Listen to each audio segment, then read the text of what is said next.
The Italian Wine Podcast is the community-driven platform for Italian wine geeks around the world. Support the show by donating at italianwinepodcast.com. Donate €5 or more and we'll send you a copy of our latest book, My Italian Grape Geek Journal, absolutely free. To get your free copy of My Italian Grape Geek Journal, click support us at italianwinepodcast.com or wherever you get your pods. Grazie mille.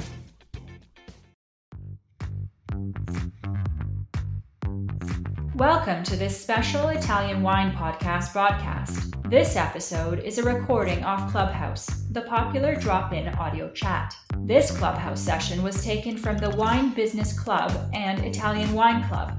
Listen in as wine lovers and experts alike engage in some great conversation on a range of topics in wine. If you enjoy listening, please consider donating through italianwinepodcast.com. Any amount helps cover equipment, production, and publication costs. And remember to subscribe and rate our show wherever you tune in.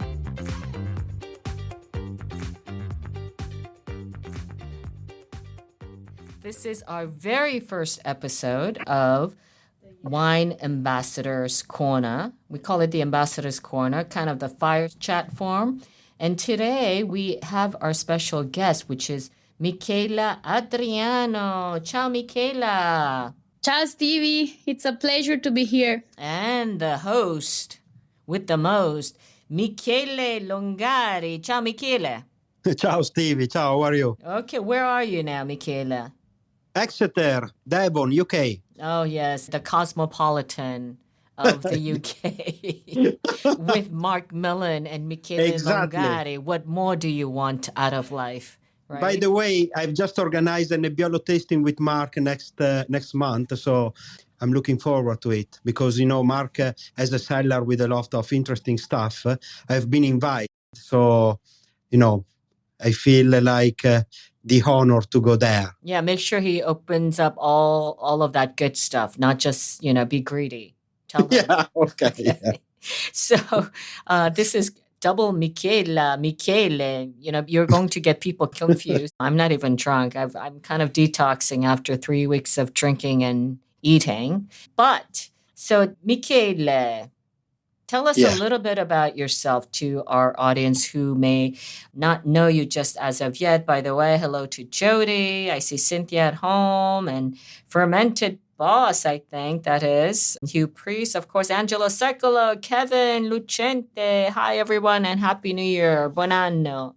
So, Michele, give us kind of the skinny of what you're up to and what you're doing. Yeah, so originally I am from Parma, Emilia Romagna, but I moved to the UK almost 11 years ago now to do a master program in wine business management.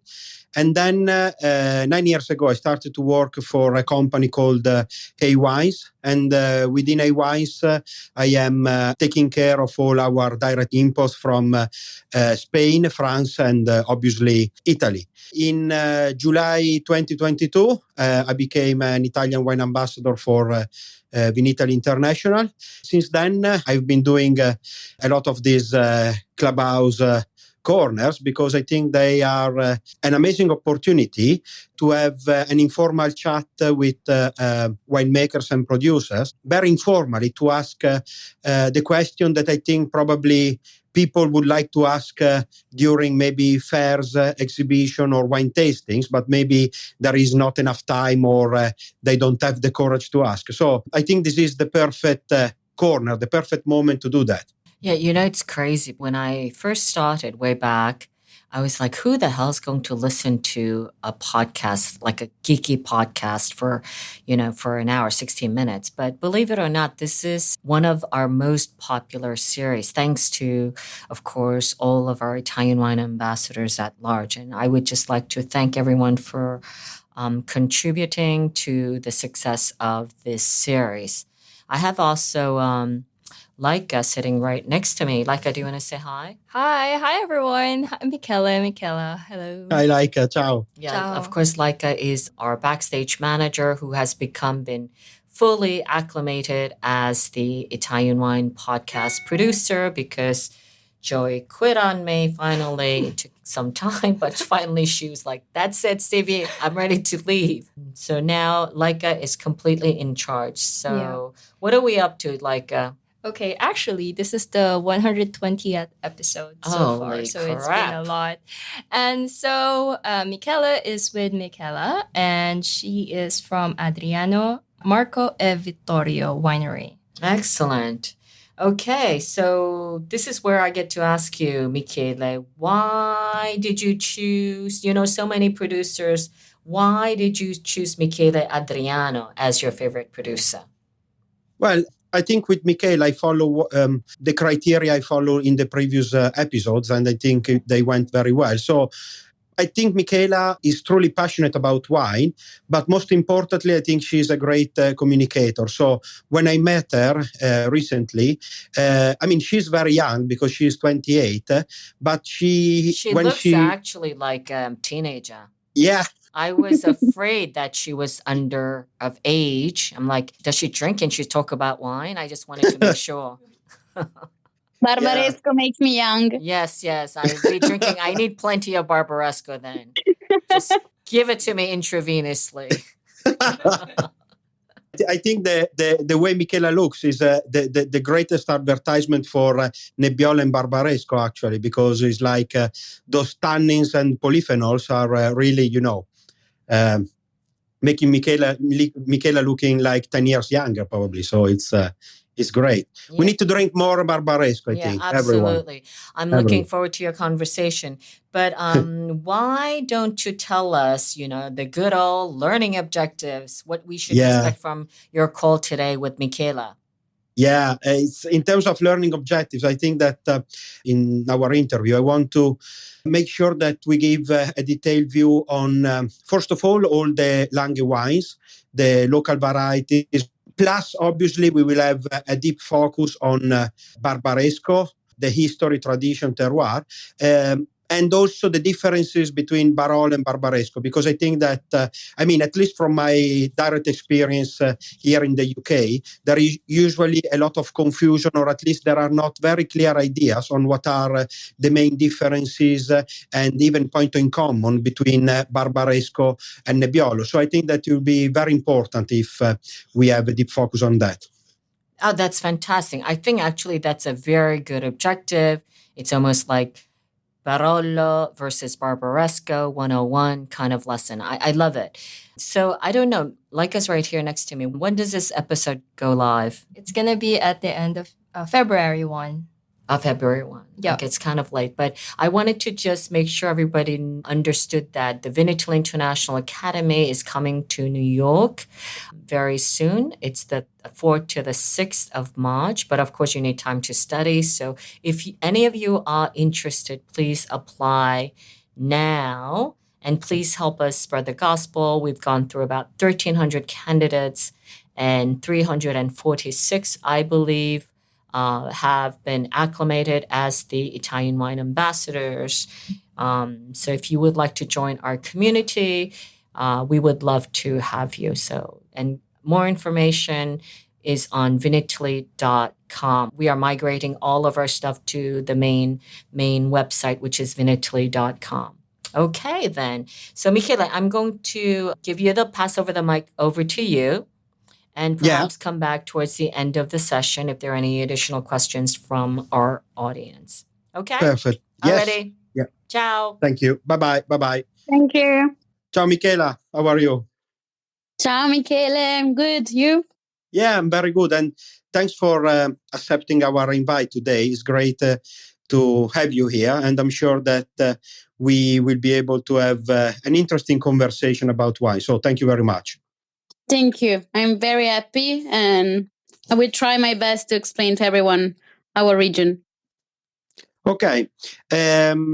Michela, let's start obviously with the introduction. So can you please introduce to our listeners Cantina Adriano, Marco e Vittorio? Where are you? Who are you? What do you do? So tell us a bit about everything in your hemisphere. Okay. So Adriano is our family name. That's why the name of the cellar, the winery, is Adriano, Marco e Vittorio. So Marco is my uncle and Vittorio was my father. So that's the name of the family because we are two family working together. And we are based in Alba. Alba is very famous as the truffle town. So in the heart of Langhe area, in the south part of Piemonte.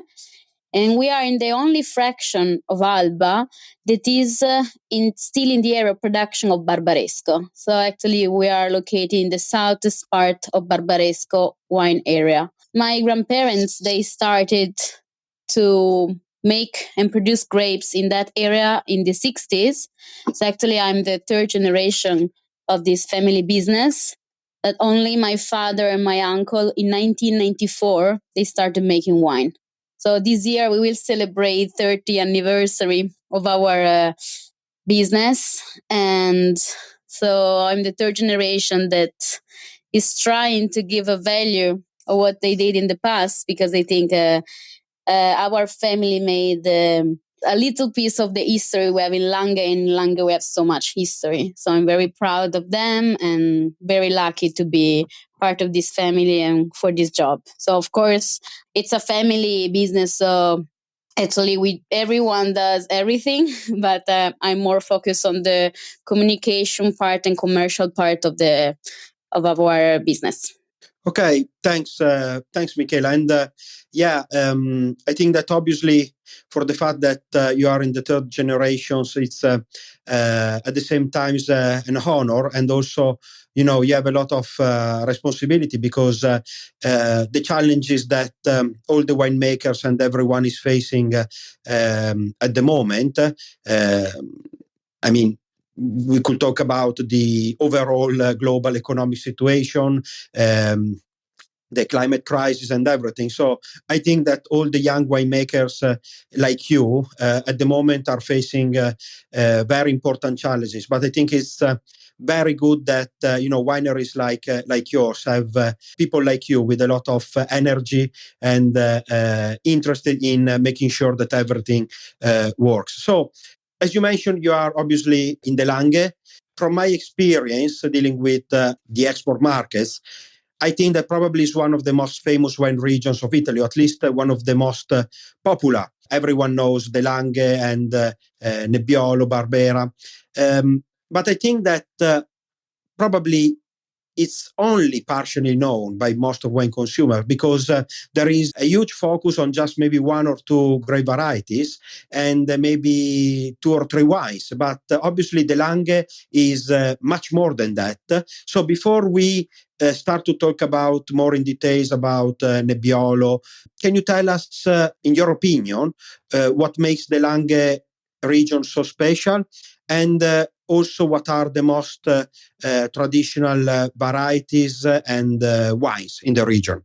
I think we have to start mention the geographical position of Langhe because I think one of the many important part of making wine is also, of course, the climate and the area where we are. And I think Langhe is very lucky because it's even if it doesn't seem, but it's very close to the seaside. And saying it's very close, it's because it's only 37, 38 kilometers as the crown flies to the seaside, to Liguria, and same distance to the mountains.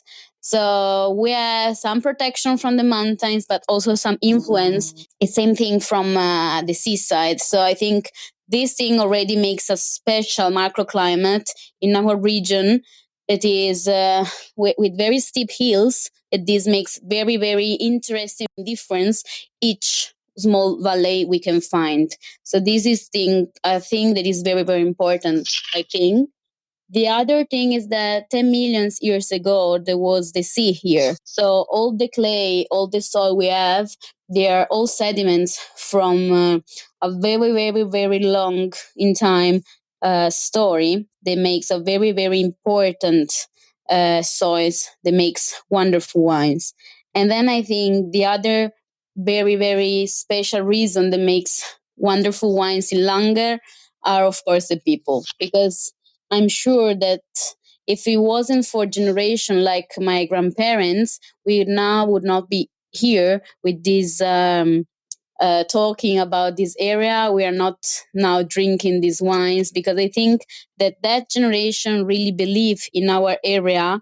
And even if they did, because maybe it was the only reason to survive, because they were after the war, it was a very, very poor area here. So I'm speaking about the 50s and the 60s. They did for living, but they did it very well, like in a very Italian, made in Italy way. And they really made something very big that now it's important to keep, preserve, and make it better, maybe if we can. So I think the position in the area, the soil, and then the people made the Langhe very great.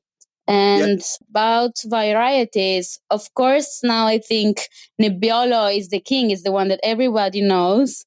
But what made also the Langhe very great is other two indigenous grapes that they were very famous, especially for the local consumer, is Dolcetto and Barbera. So mostly used also for very fruity, easy drinking daily wines, but also something a little bit not that famous that is like Freisa, or speaking about whites, because the other are all reds. Of course, we have to mention Moscato Bianco. Thank you for this great panoramic on the Langhe. And I think that, again, especially when consumers abroad don't have any idea of the proximity of the Langhe with the Ligurian Sea. And they don't have any idea of the kind of influence that you can get and the importance of this. Because I think that obviously when we talk about, in particular, export markets and people living abroad, maybe they have just an idea of the geography of Italy. So Piedmont normally is considered northern Italy, and that's it. So it's perceived like a very cold continental climate, full stop. While actually, I think the greatest essence of the Langhe is the fact that you have these mitigating influences coming from the south, and in particular, obviously, is something that is very important to obtain the wines that we know nowadays. And then thank you also for mentioning people, because I think that is something we see every time with also other wine regions. I think the importance of 2 or 3 generations back and how their ideas and their passion was key in order to make the popularity of wines, the wines we know nowadays. So you actually mentioned grape varieties that I think are very interesting, are less famous than Nebbiolo, but I think before we move to Nebbiolo, it would be great to have a quick chat about them. So I'm talking about Barbera, Dolcetto, and Fresia, obviously. So you said that locally, these 3 are very important varieties, and they have been historically very important for the, in particular, economic growth of the region. So I don't want you to talk about all of them in detail because unfortunately we wouldn't have enough time. But my question is, which one, so between Barbera, Dolcetto and Fresia, which one, in your opinion, is the variety making wines more tailored to the modern wine market? And why? Why is that? Okay, so this is not a very easy question. So my opinion is that we, of course, have to consider many different things, like not only the taste of the people that they are going to buy our wines. If we only look at the taste of the people, I would always say Barbera, because Barbera is such a wonderful grape, so fruity, with a very nice acidity. So it's a never boring wine. But actually, what is very worrying as a producer is that there is a disease in Piemonte that is killing a lot of vines of Barbera. So even when we're planting a new vineyard, we have to be very, very careful where we are planting it if this disease is around, because Barbera is really, really fragile in these terms, even if it makes wonderful wines and we still want to produce it. Coming back to America, Vinitaly International Academy, the ultimate Italian wine qualification, will be held in New York City from 4 to 6 March 2024. Have you got what it takes to become the next Italian wine ambassador? Find out at vinitaly.com. I think Freisa, even if it's not that famous, can be a very interesting wine for the future because it's fruity, a little bit spicy, good part of tannins. And the interesting thing is that very resistant to disease. So maybe in the future that we are always working more to understand how to act in our vineyard, that is always more challenging with this big changing in the climate. Maybe Freisa can be a solution for many vineyards around. And I don't know, I'm very worried about Dolcetto because Dolcetto is really disappearing around, even if I love it. I'm a dolcettista, so people that drink so much dolcetto because of our history and because it's a very, very super nice light red wine. But I think we will focus more in the future on that varieties that can resist more to the climate and disease. So maybe Freisa can be a solution, even if now is not so famous and not very known. Yeah, thank you, Michela. I know it wasn't an easy question, but I think you gave us a great answer because, actually, what I was asking is not only in terms of the taste of the consumers, because I agree with you, Barbera is hands down the a very successful and great variety for the wine it makes, and it will never disappoint in terms of consumer taste. But I was also my question was also referring to the future of wine in terms of the different challenges we are facing nowadays, and it's very sad to hear when I hear winemakers saying about how difficult it is to grow Dolcetto nowadays, because like you, I really love Dolcetto, and I think Dolcetto is a fantastic, great variety and wine, and it's something that is disappearing. So it's very sad. But I agree with you. I think that Freisa probably, in terms of at the same time how strong it is to grow and the wine it makes, I think it can be absolutely a great variety that can give amazing results in the future.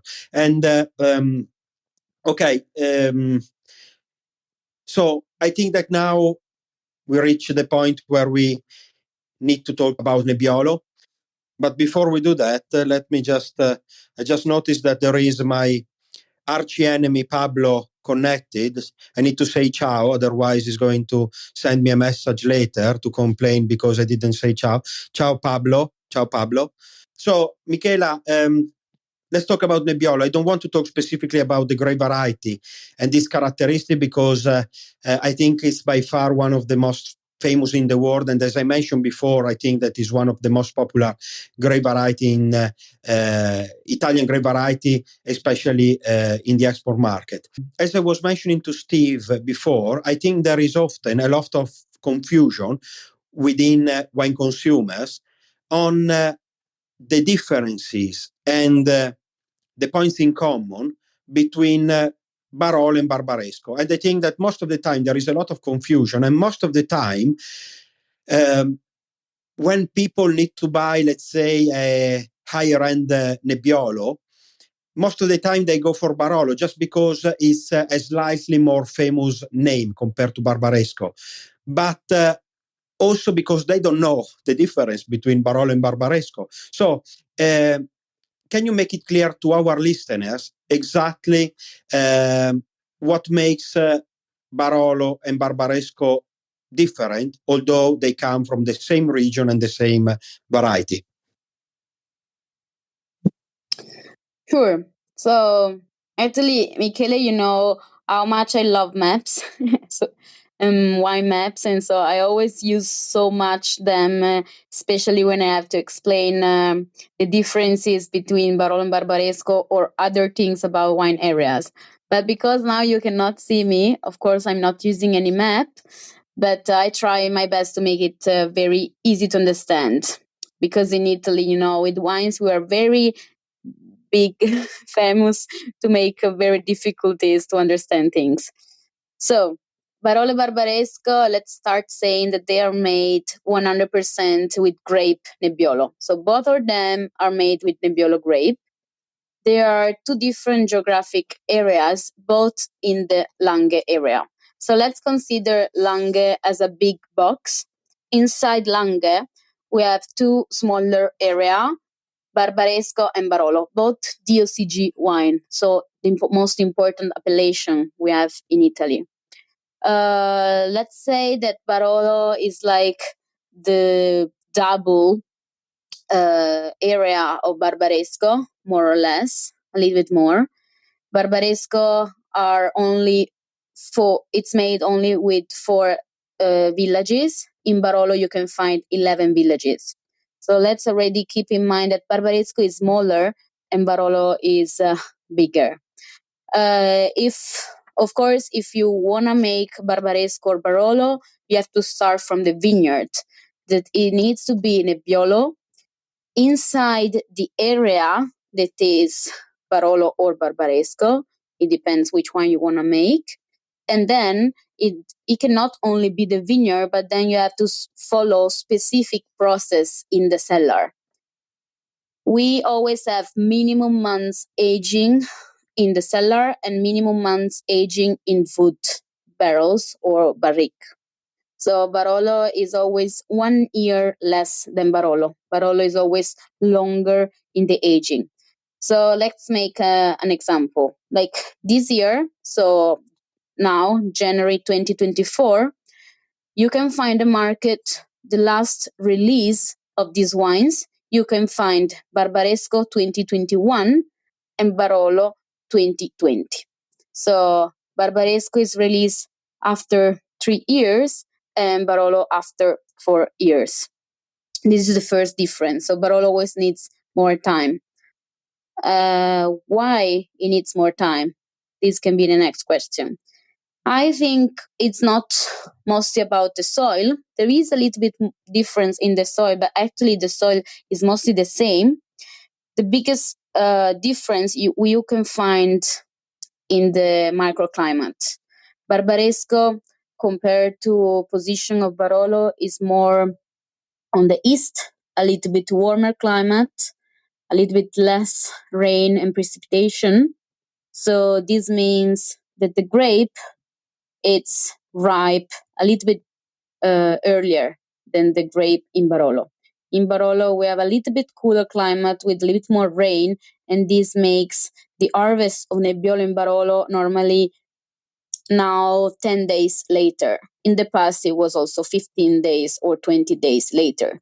So because of this difference of the period, it can really change a lot the characteristics in the wine. So actually, with the cold weather, Nebbiolo grapes react having more tannins, more structure. That's why then you need more aging to have a smoother wine. So Barbaresco is released before because it's a little bit lighter in the structure. I'm not speaking about quality. Quality is always very high. I think all the producers of Barolo Barbaresco are very proud of what we are doing all together about this area. The quality you can find is very high. So this is really only difference is speaking about structure, tannins, and how deep these wines are. They are both wines that you can age for very, very long time. But maybe Barbaresco you can start to drink a little bit before than Barolo. These are very big differences I'm making. But then, of course, if you go in details in a small vineyard or different style of producer, it can change. I mean, if you now open a bottle of Barolo 2020, you can drink, of course, because 2020 was amazing vintage to be drink young. Same thing as Barbaresco. But as to make you clearly understand these differences, I would say Barbaresco is a bit easier to approach. Barolo needs maybe sometimes a bit more time or is a little bit more deeper, but they are brother of the same family. This is how I feel these two wines. Yeah, thanks, Michela. I think that you made it very clear what is obviously Barolo and Barbaresco have a lot of points in common, and just a few differences. But I think those differences are very important to create very different styles of wine. And it's I think this is something very important because the main difference, as you mentioned and you explained very clearly, is the fact that obviously in Barolo, Nebbiolo takes a bit of more time to get the full ripening. So obviously these 10 days are very important to get more concentration and tannin. So this is I think the key difference. So they are both brothers, as you said, but then Barbaresco has, let's say, a more easy drinking character, and this is why I wanted you, because I remember when we last met, I think was in Italy 2023, and I remember you showed me all your maps, and it was great. And I remember we had a conversation about this because I explained to you that the one of the issue I was facing in terms of selling Barbaresco here in the UK is the fact that it is less known compared to Barolo, and sometimes when you have people looking for a higher end Nebbiolo from the Langhe, they go for Barolo, and that's it. Many times, maybe they are not ready yet to enjoy Barolo. This is why I always try to have a conversation with our clients to say, have you already tried Barolo, or do you want? And if it's their first time that they try an important Nebbiolo from Piedmont, I always try to convince them to try Barbaresco first, because I think that Barbaresco is the perfect gateway that can bring a lot of consumers into this world. And otherwise, many times I had customers going straight for Barolo, and I mean Barolo obviously is a fantastic wine, but if that is the first time you try that kind of Nebbiolo made wines, then maybe it can be probably too much. So I always try to encourage people to try Barbaresco, because I think it's a fantastic wine for people to start to understand this fantastic world. And so let's continue our chat, Michela, talking about your own Nebbiolos, because obviously Cantina Adriano, Marco, e Vittorio has always put a lot of focus to Barbaresco. And what kind of style and approach are you following? Your winery is following? And also, since I noticed that in the chat, Pablo, my friend Pablo, was mentioning your crew, Bazarin, which actually is pretty famous. What makes your Bazarin also so special? Yes, thanks, Pablo, for saying that you really like it. I'm very happy. So we make 4 different wines with Nebbiolo grapes, 1 Langhe Nebbiolo, and 3 different Barbaresco. We decide to have a very different style of Langhe Nebbiolo. So our Langhe Nebbiolo, compared to our Barbaresco, it's focused on the fruity part of this grape. So we sell it young. Now we're starting to selling now 2022. No wood aging, to really focus on the fruity part. So very, very aromatic bouquet and taste, and also a crunchy part from the tannins. But because having 3 different Barbaresco, we want to focus on the strong part of Nebbiolo in the Barbaresco. But with Langhe Nebbiolo, we want to tell people that you can also make easy drinking, young, fruity red. And so that's the Langhe Nebbiolo style. Speaking about Barbaresco, we do 3 different Barbaresco. 2 of them are made in the cru Bazarin. It is our most famous cru, of course. And the other one is a Barbaresco that we call Sanadaive. So Barbaresco Sanadaive. So actually, the vineyards we have in Barbaresco area, they are into different area. one area where we have them. They are just in front of our cellar, and that they are in the fraction I was mentioned before. It's the only fraction of Alba that can produce Barbaresco. So the southeast valley in Barbaresco area. The name is a little bit long.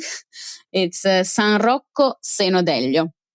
That's the name of this tiny part of Alba here. And so the name of our Barbaresco Sanadaive, actually this word is a translation in our dialect, our Piemontese, to translate the name of this small area. Because on that Barbaresco, we want to focus on the features of this small valley. Because here we have a colder climate with more sand in the soil that makes a very easy drinking, fruity and mineral Barbaresco. Very, very easy to approach, even when it's very young. And very different characteristic we find then in Bazarin in the cru. This cru, it's quite a big cru. It's a very steep cru. It's 40% slope. So very, very good for Nebbiolo grapes, because Nebbiolo grapes, they love to be in the steep hills. And it's in a different area. It's like 7 kilometers far away driving, but of course, not very far if you just flew there. And it is in another village. It is in Neive, where we only have clay in the soil. It's a warmer area. Here, the Barbaresco we got, it's much more deep, more stronger, more complex. So because we have so differences in the soil, in the microclimate, so the terroir, it's very, very different, we decide that in the cellar, we have no differences. So the winemaking process for both Barbaresco, it's always the same, because we love and we are fascinated by the differences of the vineyard and what we can find in the vineyard. And so we want to underline this, making the same approach in the cellar. And in the cellar, we want to be very traditional. We don't want to work too much with our grapes, so we want to be very light. So all fermentation, all first 6 months, they are in the stainless steel tank, all spontaneous natural fermentation. And then the aging is always in big barrel, so we don't want to leave taste of wood in the wine, so we use the most light way to age the wines.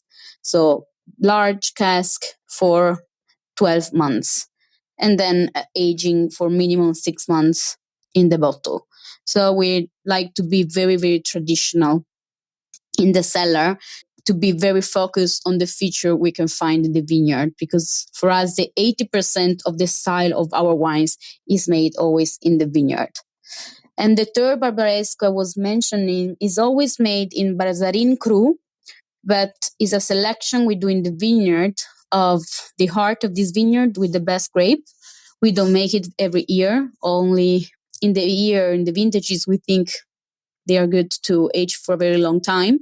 And that is our Barbaresco Bazarin Riserva.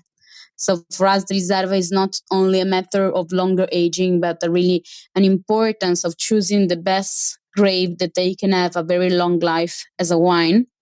And then it's a longer fermentation, longer process than in the cellar, and we only release after many years. Like, for example, last July, we bottled our Barbaresco Bazarin Riserva 2019 vintage, and we are going to release it in July 2026.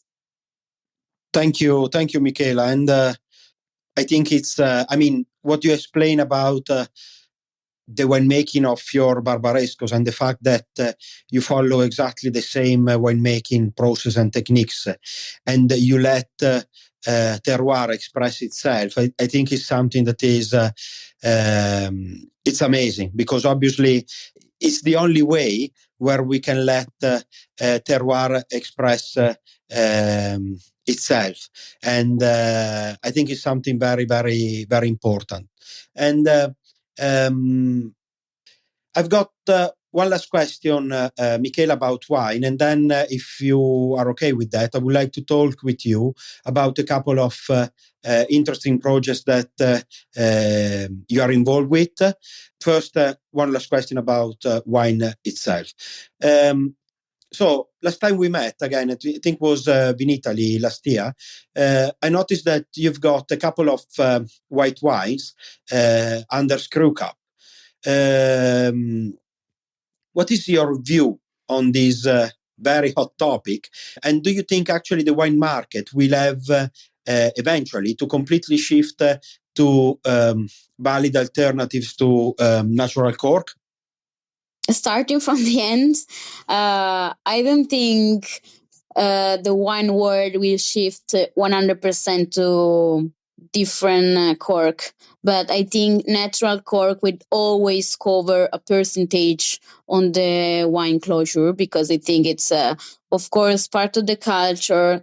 And for some very important wines, it's always something very unique to use. But of course, not all the wines are the most important wines only for occasion. So I think for easy drinking wine, something you want to open every day or just with your friends, no big deal. Sometimes we have to think about different closure, because it's always so hard to find very, very good quality cork. So sometimes for us, like producer, it's so irritating that you work so much to make a good wine, and then when you open the bottle, it's corked. So of course, sometimes we have to change that. I think a wine like Barbaresco will always have natural cork, but maybe I'm wrong. Maybe in 10 years it will change and we will have screw cap even on that. I don't know, but by the way, we are doing a small experiment for our consumption, and we are doing some bottles of Barbaresco with screw cap to see how it changes, how it evolves. We start making experiments with screw caps in 2020, and we started with whites. We did with Moscato d'Asti, with our dry Moscato, with our Sauvignon Blanc, with our Dolcetto d'Alba and Barbera d'Alba. Because we loved it so much, now our Moscato d'Asti and dry Moscato, they only have screw cap. And on the other wines, because we sell a lot in Italy, and Italy is not a market very ready to this idea, we still have part in cork and part in screw cap. What I think is that it's a very, screw cap is something very interesting to me, because as all the cork you can find in the market, you can have a very high quality screw cap, or you can have, of course, a cheap one that is not giving you what you need. So it's always very important to choose the best one for your wine and for your bottle. It was very impressive with our wines, because like 2020, we decided to try 3 different corks on our dry Moscato, and then we tasted same wine, same day of bottling, just different cork. One was screw cap and then 2 different type of cork. And in a blind tasting, we all prefer, so 100%, we were 10 people, the screw cap, because with some wines maybe it can be more interesting, and it was like with the Moscato. So like in Italy, the idea that people give to a screw cap is like, I'm not buying that bottle because screw cap means it is a cheap wine, because the history um, told them that screw cap was something very cheap, so something very not good quality. But I think we have to change that idea. I think the young generation really believe more in what they have inside the bottle, respect of what's outside. And I think this is the important focus.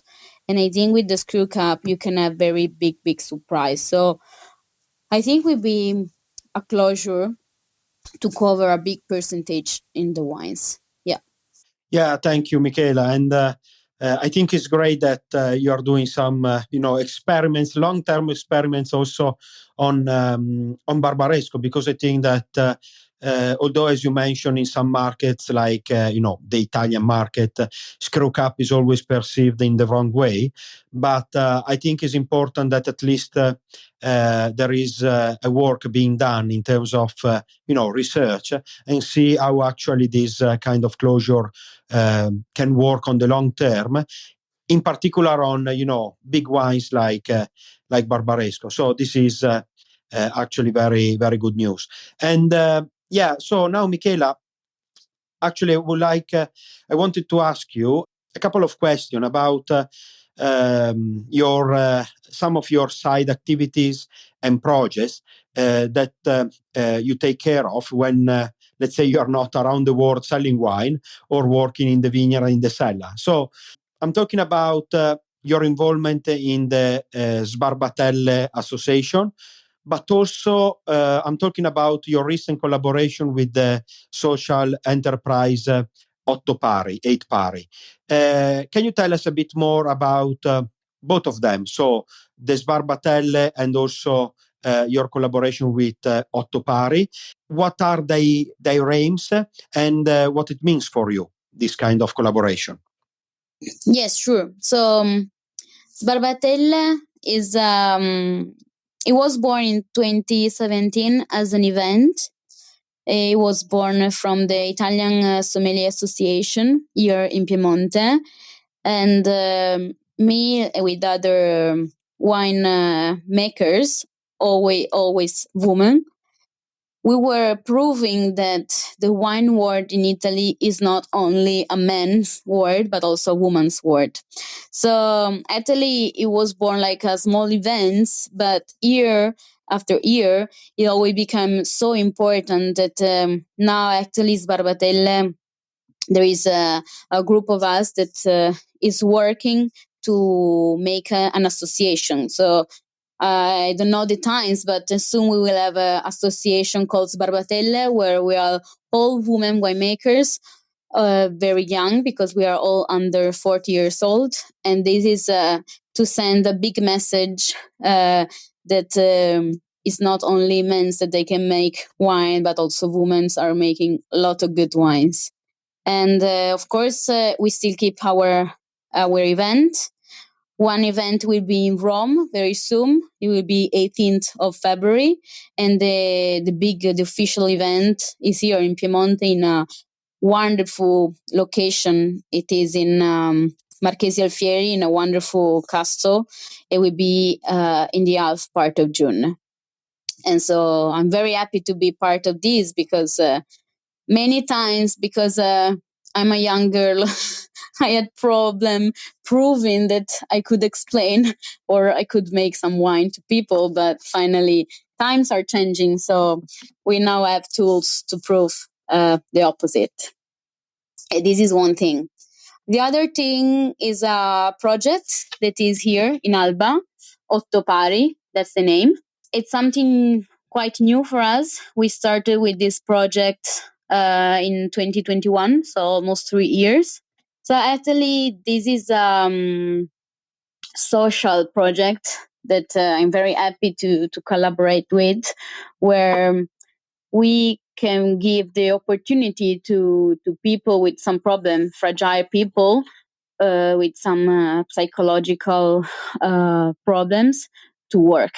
That they are part of this small cooperative. They cannot be hired from the companies, but they work in this small team called Otto Pari. And so every day they go in a different cellar to work for hours. So like in our cellar, they come to work on Friday. So every Friday they come to work with us. And so the result of this collaboration made 2 different wine that they sell and they distribute right now only in Italy, but maybe in the future also in the export market, to give the opportunity to these people to say like, I work. And this gives a lot of helps in their emotion and psychological balance, and also give them also a salary, because the cooperative can hire them and can pay them. So it's a very, very small thing that we do in our community, but I'm very happy to do it because we met wonderful people. Now there are 4 guys coming that they are wonderful, and they are making very, very interesting moments on Fridays, and it's magic because they do everything. So not only cellar, but also vineyard and everything. And so it's a very, very nice project that we like to support. Yeah, Michela, I wanted to ask you a question about both Sbarbatelle and Ottopare, because I think it's great when the world of wine can also do something more than just making wine, which obviously is something that is great. But I think that is very important when winemakers and people like you that already have a lot of work to do and a lot of challenges, but then you go above and beyond, and you try also to make a difference using wine in different ways. So I wanted to ask you a question because I think it's great. So Michela, I've got one last question for you, because then I would like to leave at least 5 minutes if we have any question, or if Stevie herself has a question for you. So my last question to you is, listen very carefully. I'm going to give you 3 options, okay? So web and social media, first option. Public relation and press, second option. Or wine tourism and hospitality, third option. So if you were given enough resources, and I'm talking about don't worry about time and money, and you wanted to invest, you could only invest on one of these marketing channels. What would you do and why? Okay, so not very easy because a business needs all of them, but you say that they have to choose one, only one. Okay, I think I would say wine tourism hospitality, because maybe first option was social media, but actually we live in a world, our work is to make something, a product. And this product, it's wonderful when you taste with people and you make people taste. So it's always important to touch people, speak people with really in your life. It's not something only on social media that you can promote. So I would say wine tourism and hospitality, because you really want that the people want to understand what's behind the glass, not only drinking the glass and enjoy the wine, but it's very important, I think, that they can live, understand 360 what you're doing, and really try to explain them all your passion, for that work, and everything happened in the history of your family in that area. So even now even if we don't have a lot of time, we try to do our best when people come to visit us, because for us it's really an experience that lasts almost 2 hours, because you see, I like to speak a lot. But to me it's very important that when people go away, then they really feel that they lived something. So it's not only a drink, but much, much more. So I would do that. So very, very important that people visit you. Yeah, Michela, thank you. And so I always like to ask this question at the end of my interviews here in Clubhouse Corner. And I must say that for the moment, 100% of the people I interviewed, they all gave me the same answer. So it looks like everyone would invest on hospitality. And personally, I think it will be the right choice, because obviously, yes, public relation, press, web, and social media are extremely important.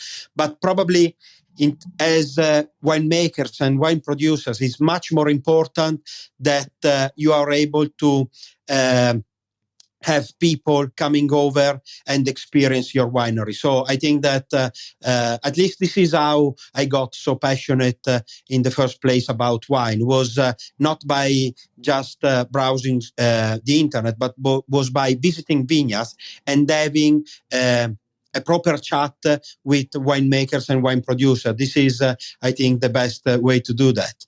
And okay, Michela, thank you very much. I have finished my question and think it was a great conversation. Thank you very much.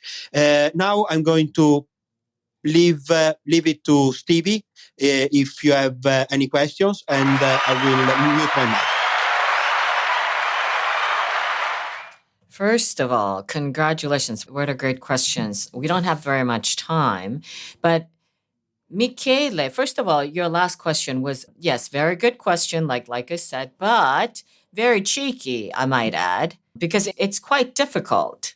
Yeah, it is very difficult because, I think those three marketing channels at the moment are, all three of them are extremely, from a strategic point of view, extremely important. But then I think that the three different channels are important for different professionals. And I think that wine producer, they always go for hospitality because I think they all love having people around to show their wines and the winery together. So yeah, I know it's a tricky question, but I think it's an important question to ask when you have an opportunity to have a chat with a producer. Yeah, and all of your producers, they've opted for hospitality? Yes. So I think this is my fifth or sixth ambassador corner. Mm-hmm. And at the moment, all of them went for hospitality. Yes. Wow, that's interesting. That's very good. Michela, thank you very much. I do have one tiny question before we end. So, Michela, so you're so young. It impresses me, to be quite honest. I can be your mom, but that's another story altogether. We don't have time for that today. But you are so young. In Piemonte, do you hang around with other young winemakers and young wine producers and wine people? Like, do you gather together? Is there a collectiveness? I don't know, collective creativity, or do you have a social gathering? I mean, are you folks united, or are you pretty much each to his own?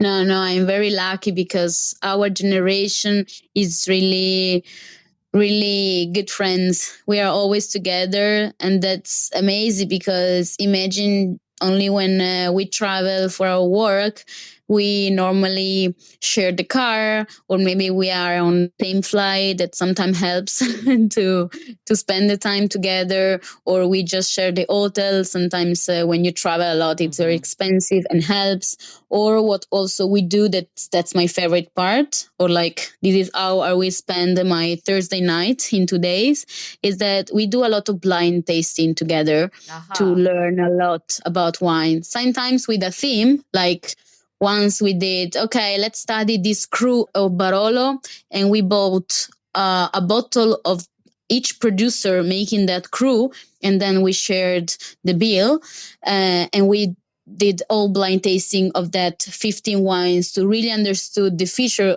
of that wine, because in blind tasting it is always a big discovery of everything. Or sometimes we just do for fun to practice more, because tasting is always so important. So our generation right now is really connect. We speak a lot about the area and what's important to do. Or like even we have a WhatsApp group that we are like 70 young producer. Sometimes even if you have problem with some clients or with a supplier, we try to support each other. And I don't think many area does that. Or in the past, I know that like my grandfather generation, there were more fights than collaboration, but now it's a lot about friendship. This is fantastic to end this talk with a very optimistic, positive note. Thank you so much, Michela, for joining us, and Michele for having organized this call. Laika, are you on? I'm here. Hi, Stevie. Laika, yes. So what's going on next? The next one is on Thursday at 4:30 p.m. So we have Valentina here, one of our audience, and she will be interviewing Gianmarco Viano of Azienda Agricola Monte Malerto. Okay, excellent. So see you all Thursday. That's 2. So of course we're back, and Laika will put me to work. Ok, ciao ragazzi, alla prossima. Ciao, Grazie bye. mille. Thank you, everybody. Ciao, Ciao. ciao. Listen to the Italian Wine Podcast wherever you get your podcasts. We're on SoundCloud, Apple Podcasts, Spotify, Himalaya FM, and more. Don't forget to subscribe and rate the show. If you enjoy listening, please consider donating through ItalianWinePodcast.com. Any amount helps cover equipment, production, and publication costs. Until next time, chin chin.